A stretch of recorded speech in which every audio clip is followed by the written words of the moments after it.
ಬಸವಣ್ಣನವರು 12ನೇ ಶತಮಾನದ ಕ್ರಾಂತಿಕಾರಿ, ಸಮಾಜ ಸುಧಾರಕ, ತತ್ವಜ್ಞಾನಿ ಮತ್ತು ವಚನ ಸಾಹಿತ್ಯದ ಪ್ರವರ್ತಕ. ವಿಜಯಪುರ ಜಿಲ್ಲೆಯ ಬಾಗೇವಾಡಿಯಲ್ಲಿ ಜನಿಸಿದರು. ಬಸವಣ್ಣನವರು ಬಾಗೇವಾಡಿ ಜಿಲ್ಲೆ ಜನಿಸಿದರು ಅಂತ ಹೇಳಿ ಏನ್ ಮಾಡಿದ್ರು, ಬಸವಣ್ಣನ ಜನಿಸಿದ ಸ್ಥಳ ಅಂತ ಹೇಳಿ ಅದಕ್ಕೆ ಬಸವನ ಬಾಗೇವಾಡಿ ಅಂತ ಹೇಳಿ ಇವಾಗ್ಲೂ ಕೂಡ ಕರೆಯುತ್ತಾರೆ ಸ್ನೇಹಿತರೆ. ಇವರು ಕಲ್ಯಾಣದ ಬಿಜ್ಜಳನ ಆಸ್ಥಾನದಲ್ಲಿ ಮಂತ್ರಿಯಾಗಿ ಕೂಡ ಬಸವಣ್ಣನವರು ಇದ್ರು. ಅಲ್ಲಿ ಜಾತಿ ಪದ್ಧತಿ, ಅಸ್ಪೃಶ್ಯತೆ ವಿರೋಧಿಸಿ ಸಮಾನತೆ ಮತ್ತು ಕಾಯಕವೇ ಕೈಲಾಸ ತತ್ವವನ್ನು ಪ್ರತಿಪಾದಿಸಿದವರು ಅಣ್ಣ ಬಸವಣ್ಣನವರು. ಬಸವಣ್ಣನವರ ವಿಚಾರಗಳು ನಮಗೆ ಇಂದಿಗೂ ಕೂಡ ಪ್ರಸ್ತುತವಾಗಿದ್ದು, ಅವರನ್ನು ವಿಶ್ವಗುರು ಅಂತ ಹೇಳಿ ಕರೀತಾರೆ ಬಸವಣ್ಣನವರಿಗೆ. ಬಸವಣ್ಣನವರು ಬದುಕು ಮತ್ತು ವಚನಗಳ ಕುರಿತು ಹೆಚ್ಚಿನ ಒಂದು ವಚನಗಳ ರೂಪದಲ್ಲಿ ಬರೆದಂತಹ ಮಾಹಿತಿಯನ್ನು ಕೂಡ ನಾವು ಇವಾಗಲೂ ಕೂಡ ಓದ್ಬೋದು ಸ್ನೇಹಿತರೆ. ಬಸವ ಜಯಂತಿಯು ಭಾರತದ ಕರ್ನಾಟಕದ ರಾಜ್ಯದ ಲಿಂಗಾಯತರು ಸಾಂಪ್ರದಾಯಿಕವಾಗಿ ಆಚರಿಸುವಂತಹ ಈ ಒಂದು ಜಯಂತಿ ಆಗಿರುತ್ತದೆ. ಈ ಬಸವಣ್ಣನ ಜಯಂತಿಯನ್ನು ರಜಾ ದಿನವಾಗಿ ಕೂಡ ಘೋಷಣೆ ಮಾಡಲಾಗ್ತದೆ ಸ್ನೇಹಿತರೆ. ನೋಡ್ರಿ, ಬಸವಣ್ಣನವರು 12ನೇ ಶತಮಾನದ ಕವಿ, ತತ್ವಜ್ಞಾನಿ ಮತ್ತು ಲಿಂಗಾಯತ ಸಂಪ್ರದಾಯದ ಸ್ಥಾಪಕ. ಹಾಗಾಗಿ ಇವರು ಸಂತ ಬಸವಣ್ಣನವರ ಜನ್ಮ ದಿನವನ್ನು ಸೂಚಿಸುತ್ತದೆ. ಈ ನೋಡ್ರಿ, ಈ ದಿನವನ್ನು ಏನ್ ಮಾಡ್ತದ, ರಜಾ ದಿನವನ್ನ ಅಂತ ಹೇಳಿ ಕೂಡ ಸೂಚಿಸ್ತದ.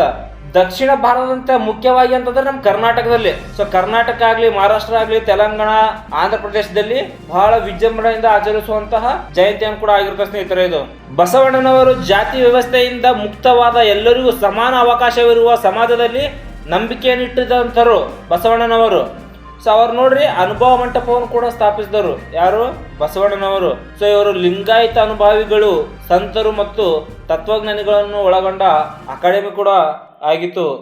ಈ ಹಬ್ಬವು ಮುಖ್ಯವಾಗಿ ನಮ್ಮ ಕರ್ನಾಟಕದಲ್ಲಿ ನೋಡ್ರಿ ಸರ್ಕಾರ ರಜಾದಿನವನ್ನಾಗಿ ಆಚರಿಸಲಾಗ್ತದೆ. ಮತ್ತು ಆಂಧ್ರ ಪ್ರದೇಶ ಆಗಲಿ, ಮಹಾರಾಷ್ಟ್ರ ಆಗಲಿ, ಇವೆಲ್ಲ ಭಾಗಗಳನ್ನು ಕೂಡ ಈ ದಿನವನ್ನು ಬಹಳ ಪ್ರಮುಖವಾಗಿ ಆಚರಿಸಲಾಗ್ತದೆ ರೀ.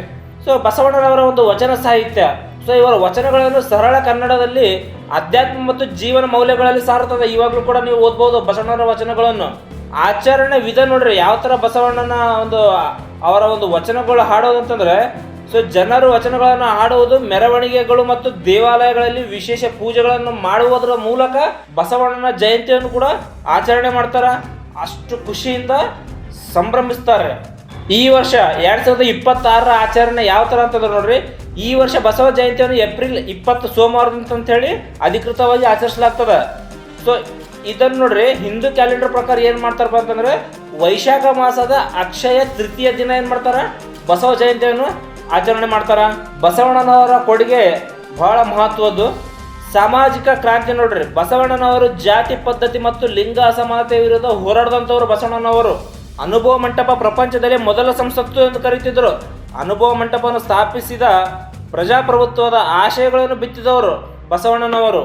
ಈ ಅನುಭವ ಮಂಟಪ ನೋಡ್ರಿ, ಬಸವಣ್ಣನವರು ಸ್ಥಾಪಿಸಿದಂಥ ಅನುಭವ ಮಂಟಪ ಸಮಾಜದ ವಿವಿಧ ಸ್ತರಗಳ ಲಿಂಗ ಜಾತಿ ಭೇದವಿಲ್ಲದೆ ಎಲ್ಲರೂ ಕೂಡ ಈ ಒಂದು ಅನುಭವ ಮಂಟಪದಲ್ಲಿ ಭಾಗವಹಿಸಬಹುದು. ಬಸವ ಅನುಭವ ಮಂಟಪ ಎಂಬ ಪ್ರಜಾಪ್ರಭುತ್ವವನ್ನು ಮಾದರಿಯ ಸಂಸ್ಥೆಯಲ್ಲಿ ಬಸವಣ್ಣನವರು ಸ್ಥಾಪಿಸಿದರು. ಸಮಾಜ ಸುಧಾರಣೆ ನೋಡ್ರಿ, ಅಸ್ಪೃಶ್ಯತೆ ನಿವಾರಣೆ, ಸ್ತ್ರೀ ಸಮಾನತೆ, ವಿಧವಾ ವಿವಾಹ ಪ್ರೋತ್ಸಾಹ ಮತ್ತು ಲಿಂಗಾಯತ ಧರ್ಮದ ತತ್ವಗಳನ್ನು, ಅಷ್ಟಾವರಣ ಪಂಚಾಚಾರವನ್ನು ಬೋಧಿಸಿದರು.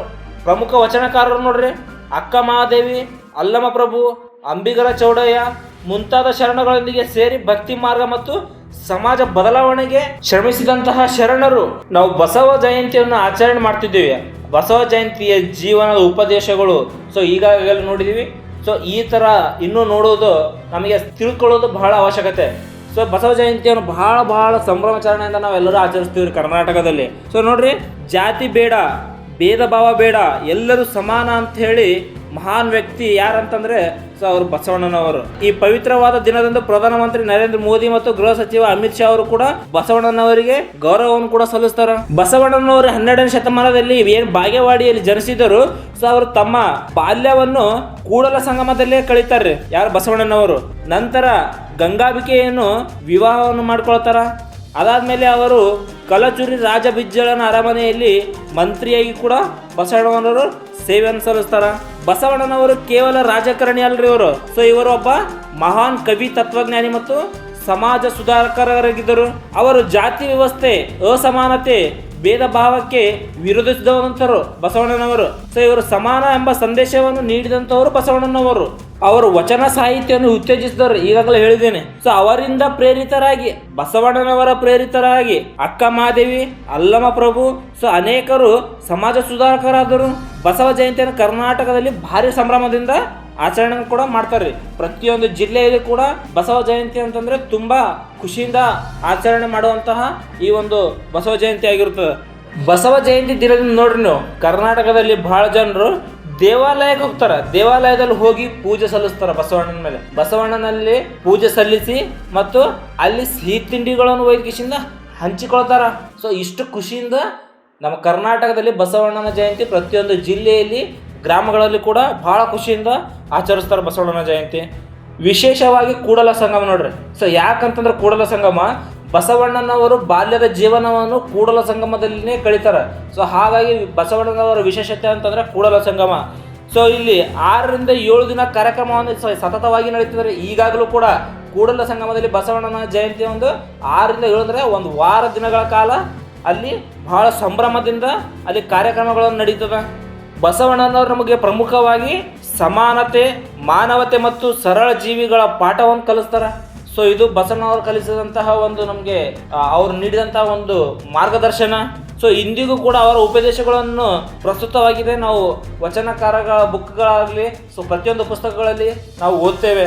ಸೊ ಹೀಗಾಗಿ ಬಸವಣ್ಣನವರ ಜಯಂತಿ ಬಹಳ ಅದ್ಭುತವಾಗಿ, ಅರ್ಥಪೂರ್ಣವಾಗಿ ಆಚರಿಸ್ತಾರೆ ಸ್ನೇಹಿತರೆ. ಆದರೆ ನಮ್ಮ ಕರ್ನಾಟಕ ರಾಜ್ಯದಲ್ಲಿ ವಿಶೇಷವಾಗಿ ಬಹಳ ಸಂಭ್ರಮದಿಂದ ಪ್ರತಿಯೊಬ್ಬರು ಆಚರಿಸುವಂತಹ ಒಂದು ಜಯಂತಿ ಆಗಿರುತ್ತದೆ. ಸೊ ಹಾಗಾಗಿ ಈ ಬಸವಣ್ಣನವರ ಜಯಂತಿಯ ಪ್ರಯುಕ್ತ ನಾವು ಇಷ್ಟು ವಿವರಣೆಗಳನ್ನು ನಾನು ನಿಮಗೆ ಹೇಳೋಕ್ಕೆ ಇಷ್ಟಪಟ್ಟಿದ್ದೇನೆ ಸ್ನೇಹಿತರೆ. ಸೊ ನಿಮಗೆ ಈ ವಿಡಿಯೋ ಇಷ್ಟ ಆದರೆ ಲೈಕ್ ಮಾಡಿ, ಶೇರ್ ಮಾಡಿ, ಸಬ್ಸ್ಕ್ರೈಬ್ ಮಾಡಿ. ಪ್ರತಿಯೊಬ್ಬರಿಗೂ ಕೂಡ ಬಸವಣ್ಣನ ಜಯಂತಿಯ ಹಾರ್ದಿಕ ಶುಭಾಶಯಗಳು. ನಮಸ್ಕಾರ, ಧನ್ಯವಾದಗಳು.